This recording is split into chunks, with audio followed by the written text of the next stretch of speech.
Hello friends, আবার আমি এসে পড়েছি একটা নতুন ভিডিও নিয়ে। তো আমাদের এখানে গতকাল বিশাল বড় একটা মেলা হয়েছিল। তো মেলাটা কিসের জন্য সেই ভিডিও তোমাদের সাথে শেয়ার করব। তো এটা ছিল বৈশাখী চড়ক। তো বৈশাখী চড়কে তো এরকম অফ সিজনের মেলা, তো এখানে প্রচুর মানুষের ভিড় হয়েছিল, প্রচুর লোক এসেছিল।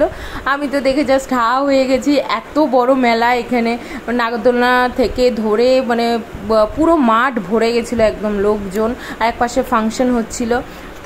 তারপরে এখানে আস্তে আস্তে এই এক সাইডে হলো বসি ফোটানো হচ্ছিল। আর যে সন্টু বাবা আমার প্রথমে ভয় পাচ্ছিল লাইটিংগুলো দেখে, তারপরে আস্তে আস্তে বাচ্চা কাচ্চারা সব ছিল দেখে আস্তে আস্তে ঠিক হয়ে গেছে। ওকে প্রথমে মেলাটা ঘুরিয়ে নিয়েছিলাম, ভয়টা কাটিয়ে নিয়েছিলাম, এত লাইট সাউন্ড দেখে আস্তে আস্তে ঠিক হয়েছে। তারপর ওর কান্না থামানোর জন্য আবার এই খেলনাকাটি, বেলুন টেলুন, হাবি জাবি এগুলো কিনে দিতে হয়েছে। তো আমার তো দারুণ লাগছিল, বেশ মজা লাগছিল। এখানে সন্ন্যাসীরা সব বসে আছে, এখানে কিছুক্ষণ পুজো হয়েছে। আমরা দেরিতে এসেছি কারণ এত গরমের মধ্যে অনেকে দুপুর থেকে এসে ভিড় করেছে।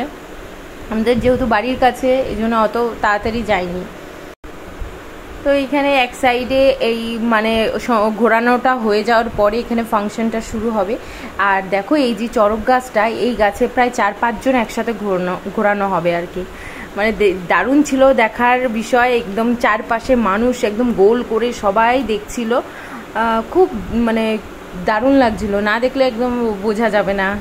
তারপরে আমরা একটু মেলা ঘুরে এটা সেটা খাবারগুলো একটু ট্রাই করেছিলাম। এটা ছিল মকটেল কাউন্টার থেকে একটু খেয়ে নিয়েছিলাম জুস। আর এটা মথুরা কেক ছিল, এটা ওই যে চিনের গুঁড়ো দিয়ে মিশিয়ে দিয়েছিল।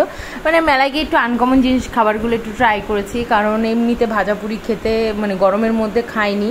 আর ফুচকা খেয়েছিলাম, বেশি না 10 টাকার ফুচকা খেয়ে বাড়ি চলে এসেছি। বাড়ির জন্য খাবার নিয়ে আর বাবুর জন্য খেলনাকাটি কিনে এসে পড়েছিলাম। তো ভিডিওটা তোমাদের কেমন লাগলো অবশ্যই জানিও, ভালো লাগলে একটা লাইক করে দিও। আর আবার একটা নতুন ভিডিও নিয়ে আসবো। টাটা।